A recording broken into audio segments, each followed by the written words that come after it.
Hello and welcome back to Let's Play Baldur's Gate 3 with me, Break It Down.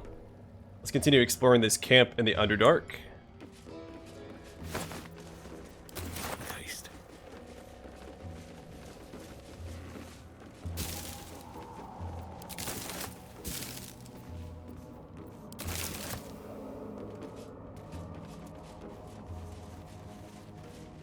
It seems like there's a story here.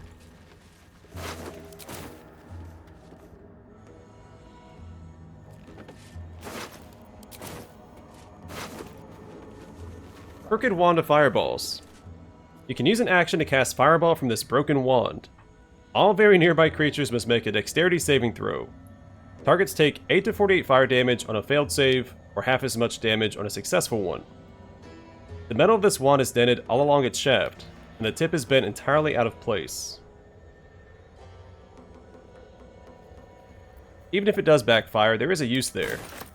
You just need a little bit of fire resistance. And it looks like he may have a greenish hue to him. Nope. The corpse is too damaged.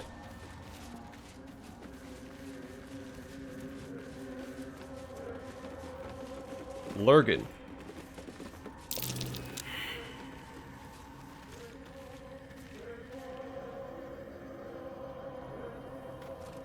Why is he...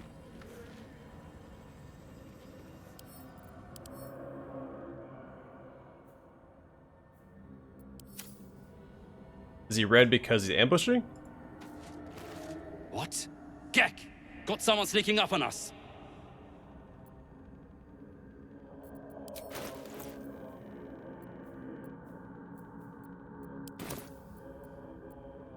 Hold up your palms in peace. Too loud, sun scum. Heard you stumbling. Can hear you blinking. Noise gets you eaten down here. Reckon I'll hush you before something hungry comes along. His fist grips an axe.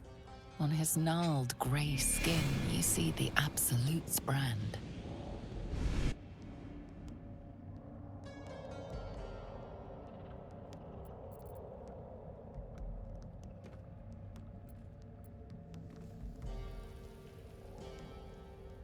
I could try to intimidate him into standing down, but we are fighting the cult of the Absolute. And if we need information, we can always take it from his corpse with Speak with Dead. Funny. You look like the sort of beg for mercy. No matter. You won't get in any.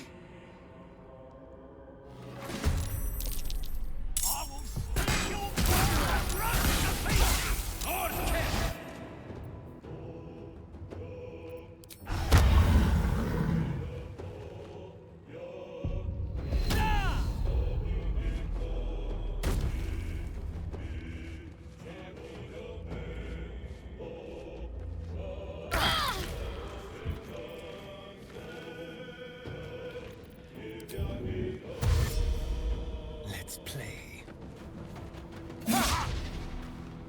Let me recite their demise. The lesson is death. Let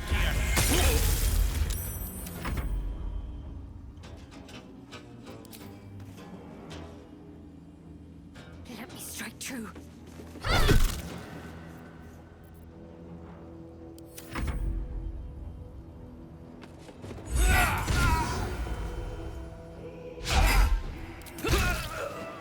Tenacity pulling through for us again.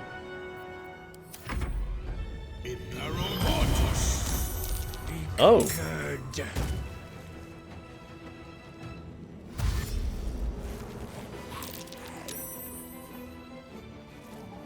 Was not expecting a Duergar to use Animate Dead.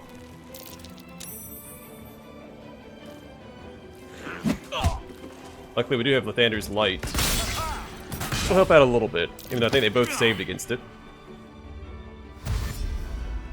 Novice Garmor.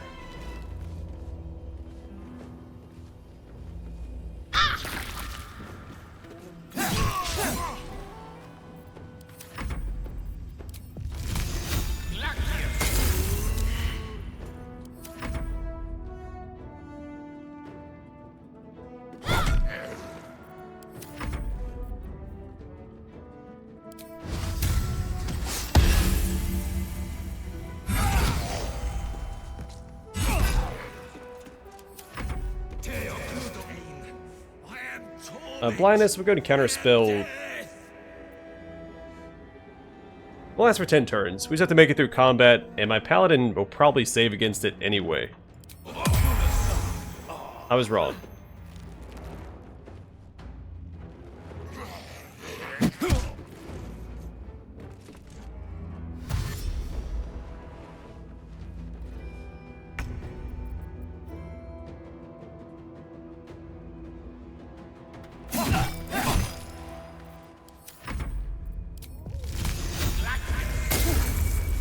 Got to focus.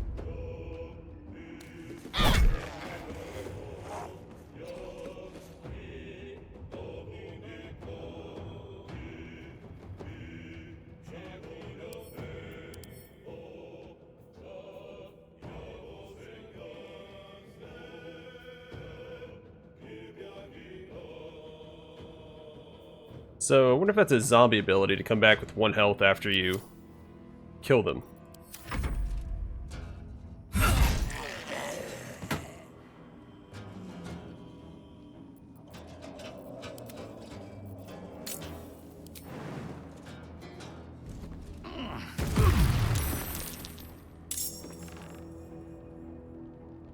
Well, that's why we're blinded.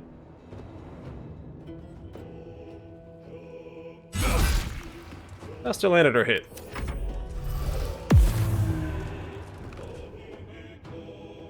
Oh, okay. We have seen invisibility, but we're blinded, so we can't see him.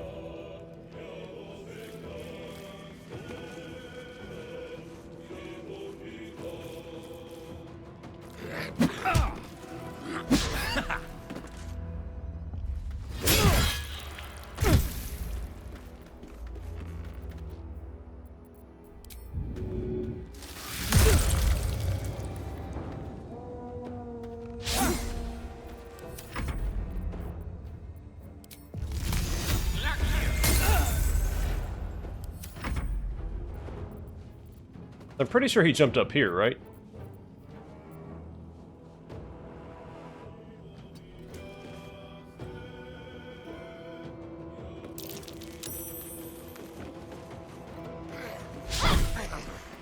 No choice but to keep going.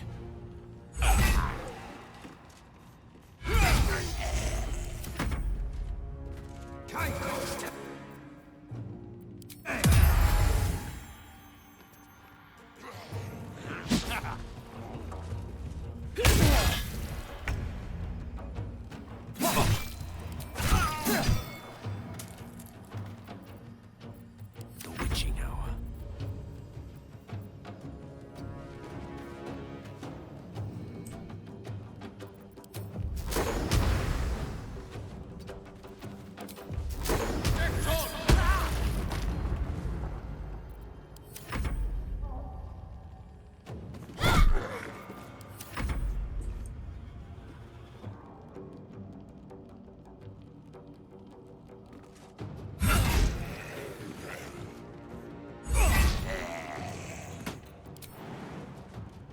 Lose some hit points, but I won't finish him off. I think it does at most 4 damage, right? Yeah.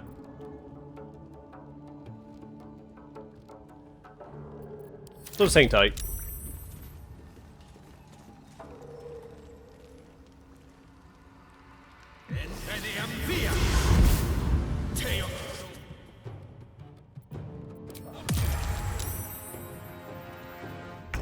Gonna waste your turn like that, you're more than welcome to.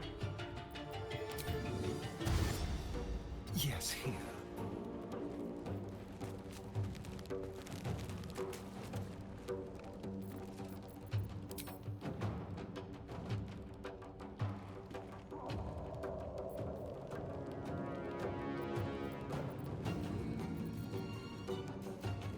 No bloom, all doom. In striking distance.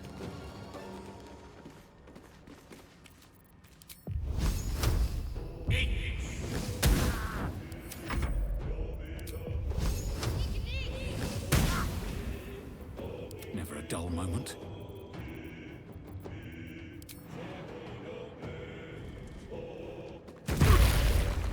What's up, buddy?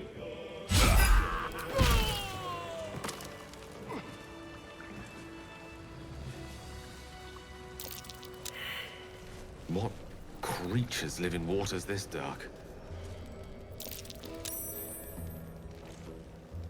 Oh, we have a little teleport spot. A long way to go still.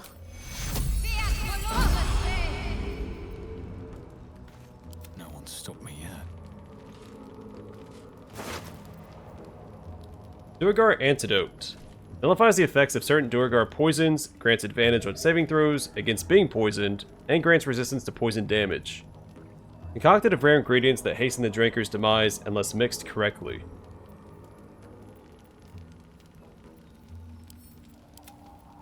And the Exterminator's Axe. Additional fire damage. The Scourge of Pests deals an additional 1-6 fire damage to plants, insects, or small creatures. The intricate engravings on this axe's blade and handle make plain the skill of its smith. We've seen that description before.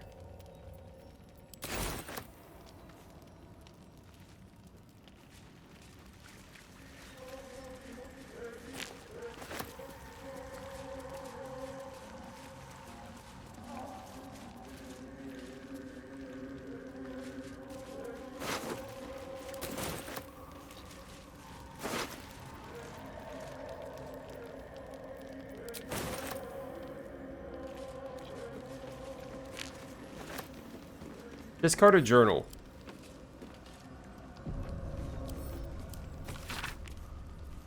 We threw a surprise party for Ironfoot. How that idiot made it past 150 is a mystery, but it's cause for celebration either way. When he saw the fire whiskey we'd been brewing, I swear he teared up. I had only a cup of the stuff, but I can't feel my tongue anymore. The lunatic finished the barrel that night. I have no idea how he made it to his next shift. But Myrna claimed that she needed him inside the wagon to guard inventory. The borough warden didn't say a word when the snore started. Laybout is lucky she's got a soft touch. I'd best get some sleep. Orders just came in for practice shovels and pickaxes for the younglings. I've yet to harvest the Zerk wood. Where does the time go? Have to keep going.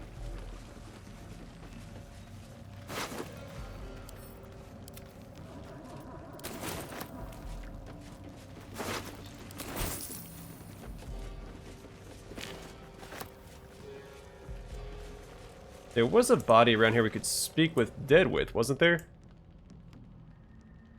It's possible it's one of the ones that got exploded. Blood-smeared logbook. A ledger detailing the appearance and quality of numerous gemstones that had been mined from rock. Weight, color, clarity, and more are noted next to a sketch of each stone. An underlined entry for a sizable ruby is written in shaky, excited quill strokes.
Not sure how I can't reach that.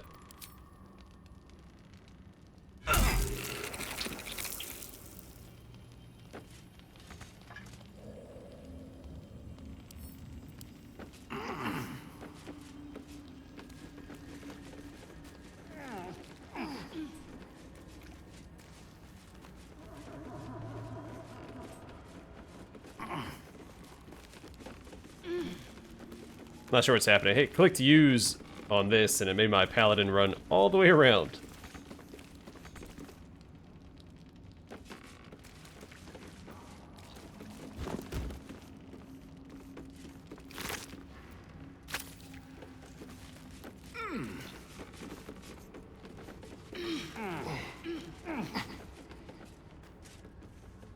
Alright, Fables of Faerun 4, The Magnanimous Miner.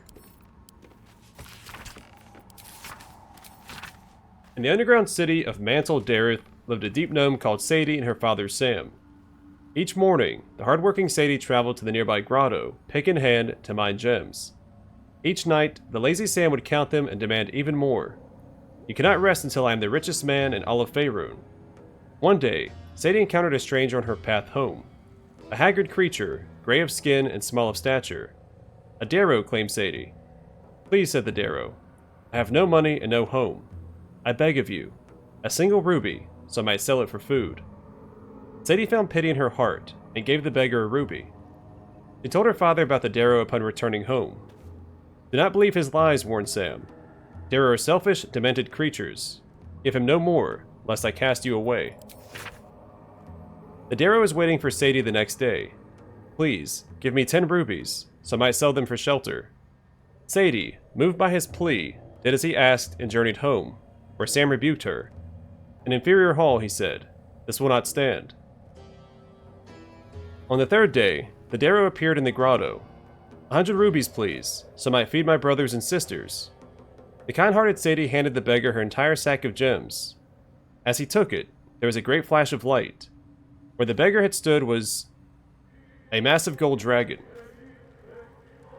You prove yourself generous of heart and spirit. Come to my lair and share my golden hoard. Sadie eagerly accepted, joining the dragon in his opulent hideaway.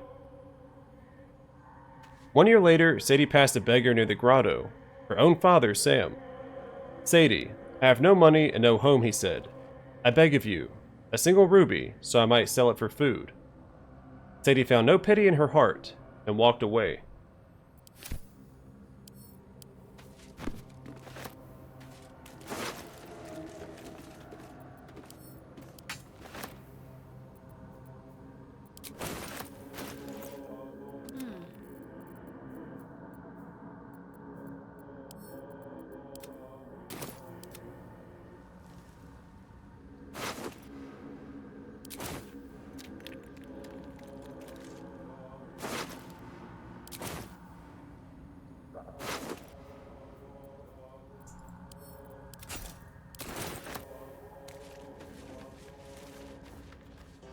Faded logbook.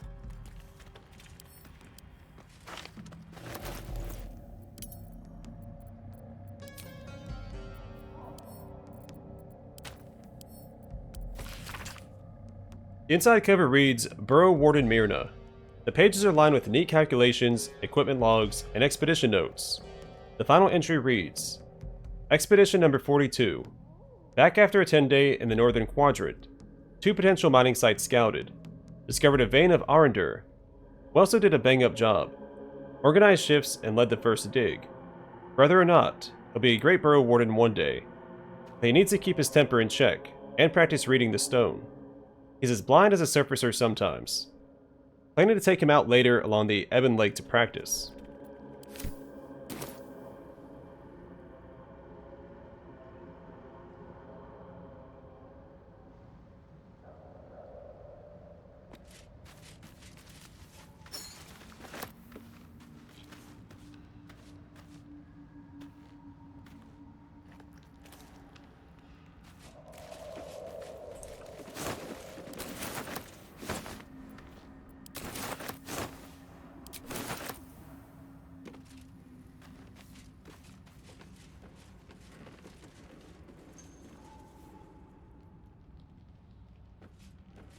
Swift as my feet can carry me.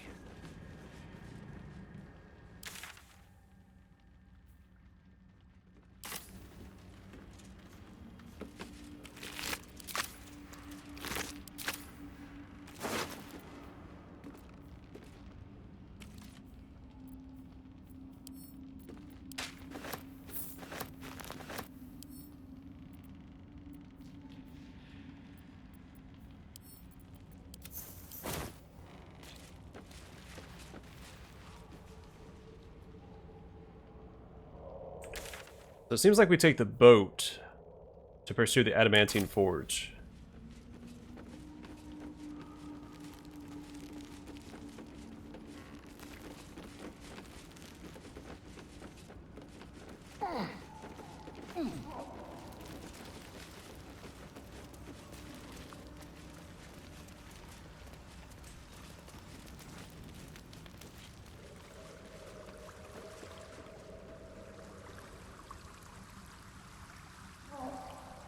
Alright, so I'd like to get back over there. I think we've explored and looted everything here, except for the boat, of course. But we'll save that when we're ready to go to the Adamantine Forge.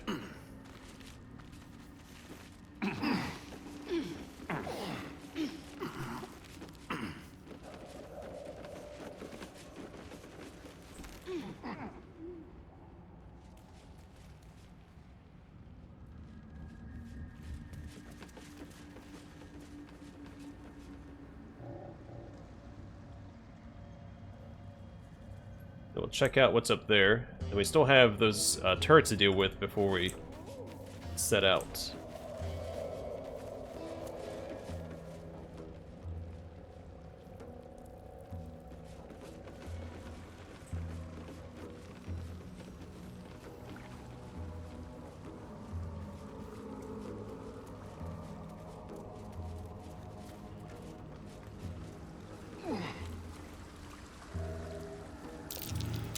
That might be worth a look.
Alright, with it being spoiled, there isn't to loot it because it can't be eaten.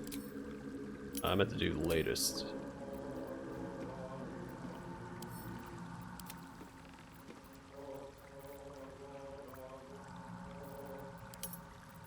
Right on the cusp. Let's see about...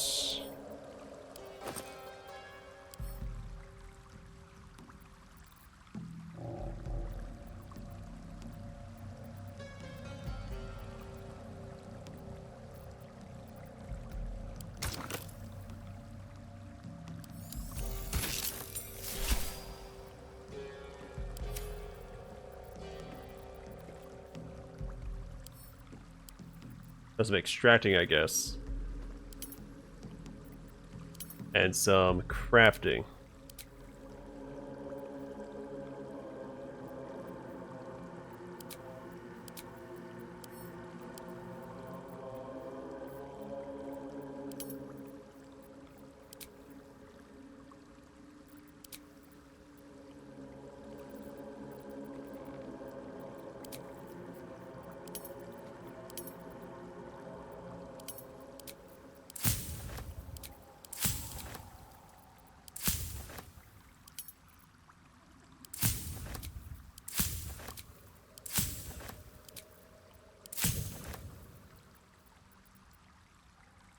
That's on my sublimates.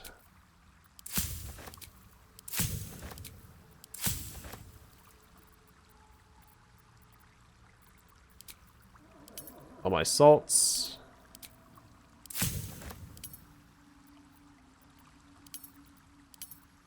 Essences.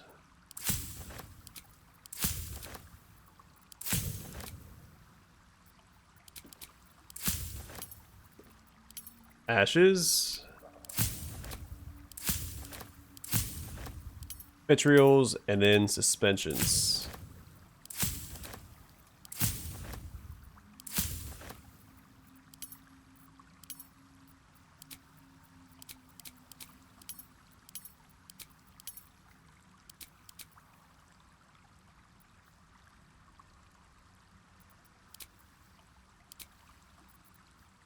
I think Elixir of the Colossus would be worth crafting. We can only make one of them. So we'll do that.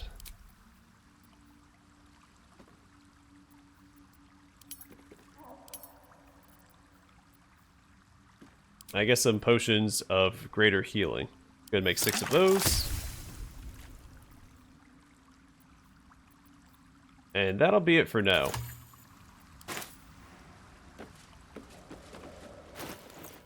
Helped a little bit with our weight.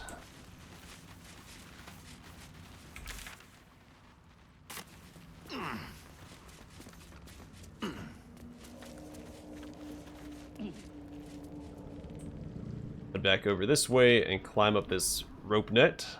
Is that blood? No, never mind.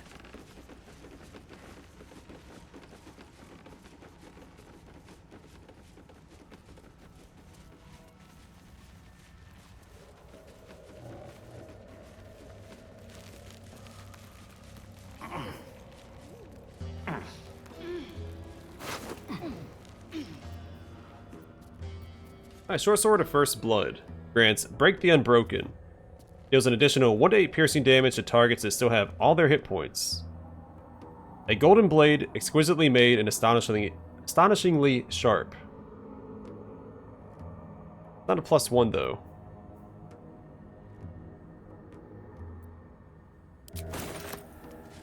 Astarion does often get to go first.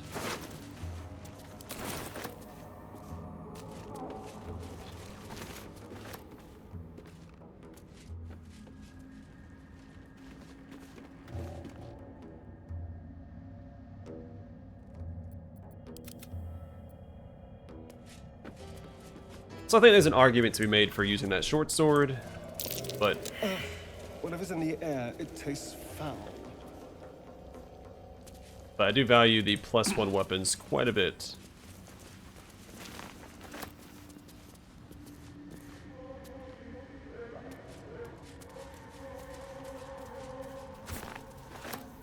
The names of settlements are crossed out. Breachstone, Sinkhole, Salson, Lolth, Old Kell, Demons.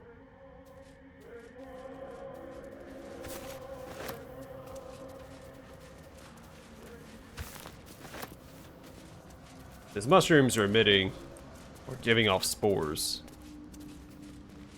I just don't know what they do. More are coming. That voice. What was that? They're coming. They're coming.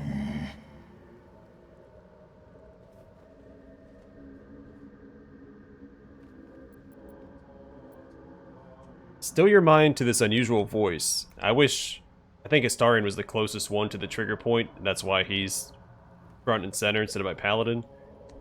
I wish that whoever you were controlling would default in these cutscenes like this. Still your mind to this unusual voice. No, listen. A myconid. It's warning us. They're coming. You're coming. Not sure how. He's all the way back here. I'm up here.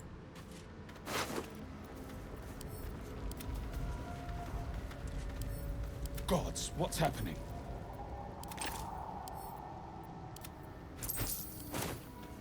No idea. Corpses. These creatures did battle with Duergar.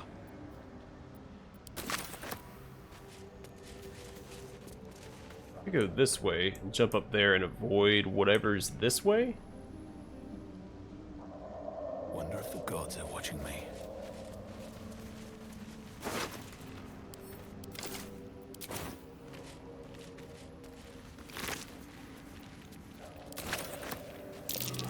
Tempest and torch stalks.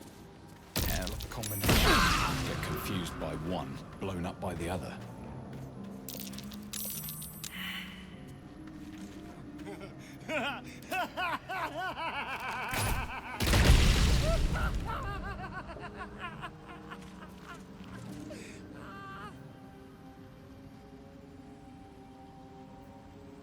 Okay, so that's what the spores were that we breathed in. Allows us to telepathically communicate with the myconids who'd be attached to it, because I believe they're a hive mind.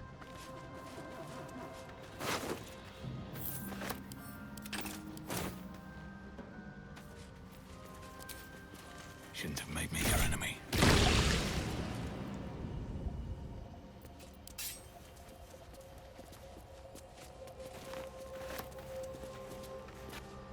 And they're currently peaceful. Ooh, Scroll of Tasha's Hideous Laughter.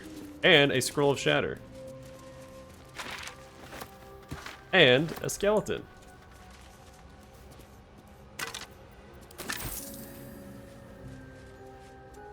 Could go this way. I think I'm gonna go speak to the myconids first. Could also go this way. But if we're entering myconid territory, we should speak to the denizens. Let them know that we come in peace.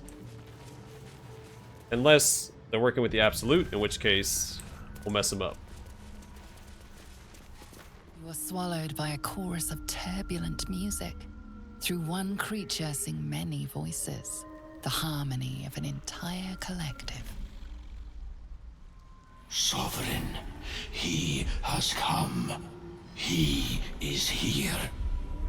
The choir fades. A single melody rises above the others, brassy and commanding. I am sovereign. You see a vision. Your lifeless body wrapped in fungal tendrils. The Sovereign is threatening you. State your purpose. That mix of the elves and Lord of the Rings and Sovereign himself from Mass Effect.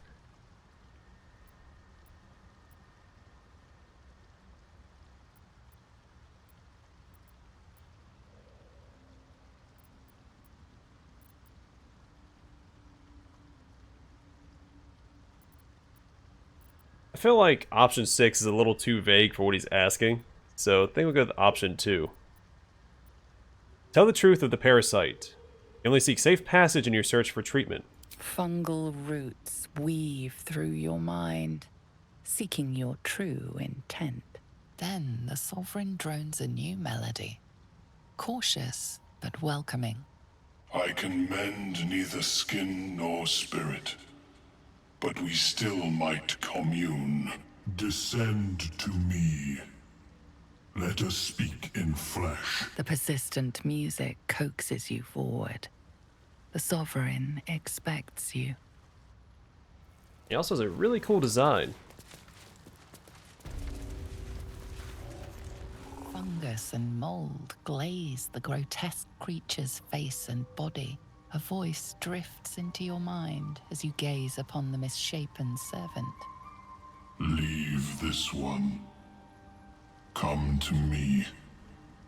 We must speak. So I'm guessing since they're all being used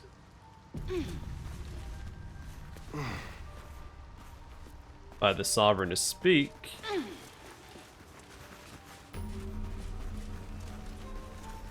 Oh, taking the mushrooms counts as stealing. That's fair. But I'm guessing they all say the same thing if we try to talk to him.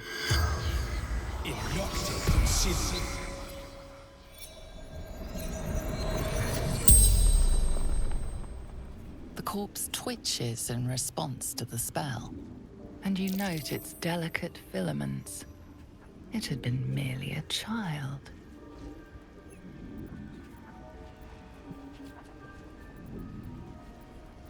How did you die? Like its living counterparts, the corpse speaks in your mind. Burn. Greed wars. Hurt. Hurt. Hurt.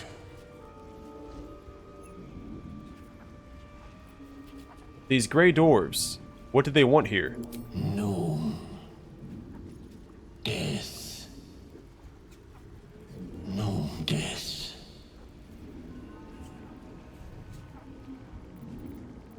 Where do you keep your riches? Magic.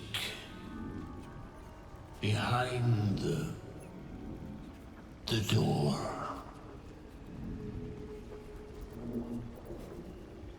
How do I get past the door to your treasure? Old ones enter. Sovereign enters. No one else. Sounds like the reward for a quest? What was your role in the circle? To grow. To know.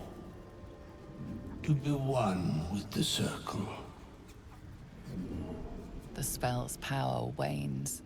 You can ask no more questions.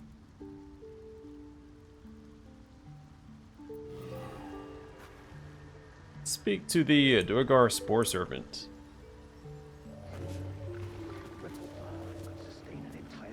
Oh, we can't. It's fair. I do have a fast travel point. The Sovereign, like, all the way at the top? Yeah, there he is. Sovereign Spa. Speak to him, maybe we get free reign, and then maybe we can speak to the other myconids. Be a merchant over here.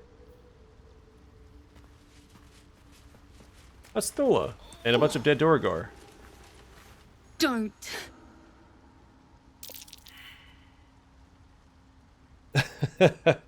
Rummage through her pockets while she's injured. What's wrong with you? Hold on, let's trade first. Alright, now what's wrong with you? Duergar! Slashed me! Poison! Oh, I have the antidote.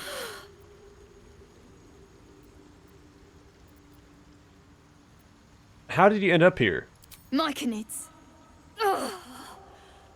Took pity on me. Sound lads, especially since the Greys gave him hell for it. Now that's hospitality. The fungus could teach our druid friends a thing or two.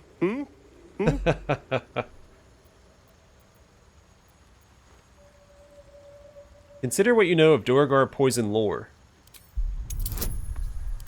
Probably not a lot. Hey!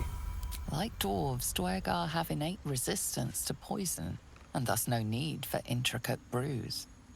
Though deadly if left untreated, the poison can be cured by the antidote or natural remedies.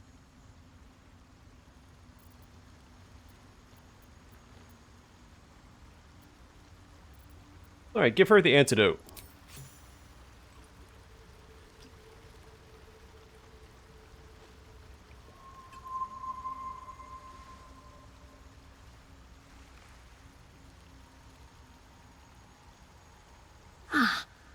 Gods! Whatever that is, I needed it. Why are you helping me?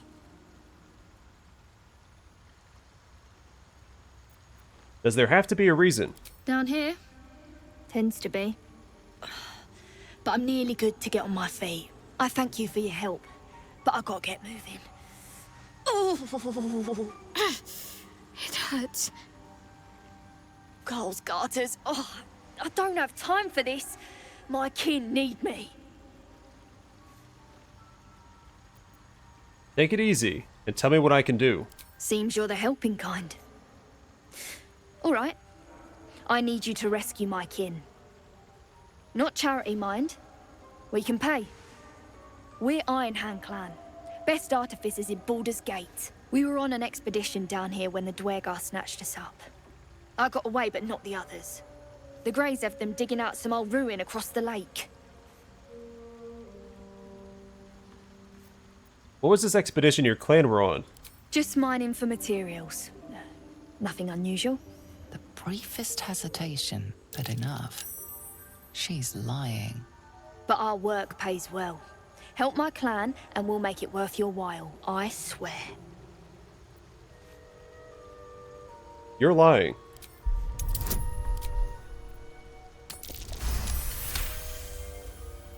Fine. It's complicated, but my clan has trouble back in the city. A blood feud. We were searching for something to turn the tide. That's all I can say. But it's worth a lot to us. Understand?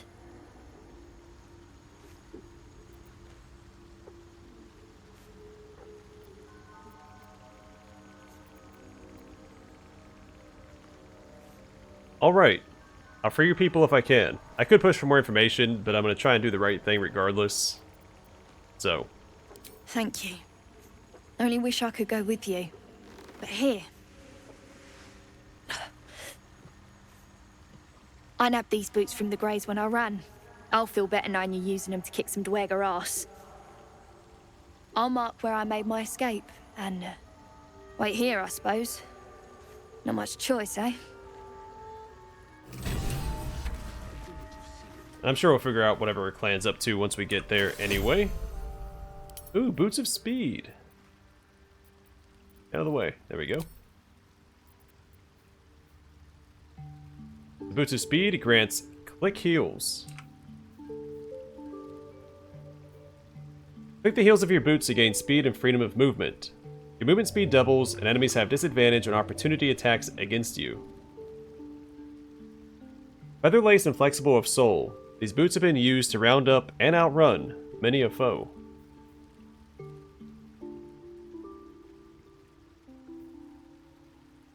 Lasts for one turn. It doesn't seem to have a cooldown. It just eats up a bonus action.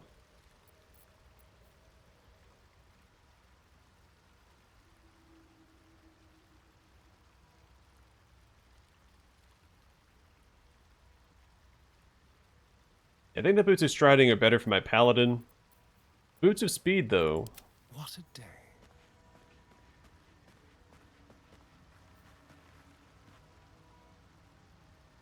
That's way too good on Astarion to give up. The Boots of Speed we could give to like Karlach or Lae'zel. It is a very good item. We just happen to have stuff better suited to our characters already.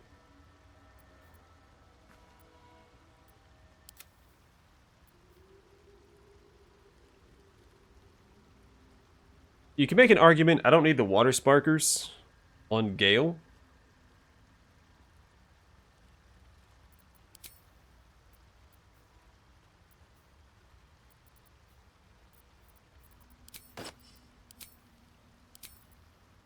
Give him that, though, because he doesn't have a helmet yet.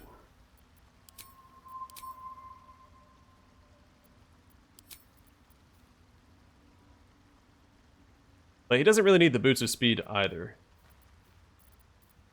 So we'll just leave it as is. Shouldn't have wished to live in more interesting times. I'll check in with Thule one more time, and then we'll call it episode, and we'll speak to the Sovereign next time. I'm coming along, just not fast enough. Any word on my people? I've killed the Duergar that were hunting you. I'm almost sorry to hear it. I hope to have the pleasure myself. There's plenty more guarding my people, but I'd say you've made a fine start.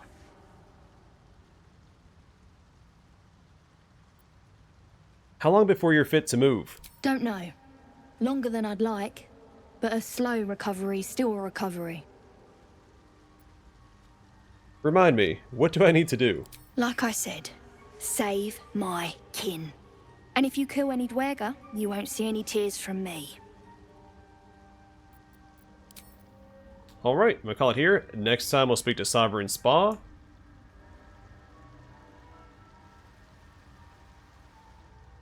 And go from there. But for now, thanks for watching. Hope to see you guys in the next one.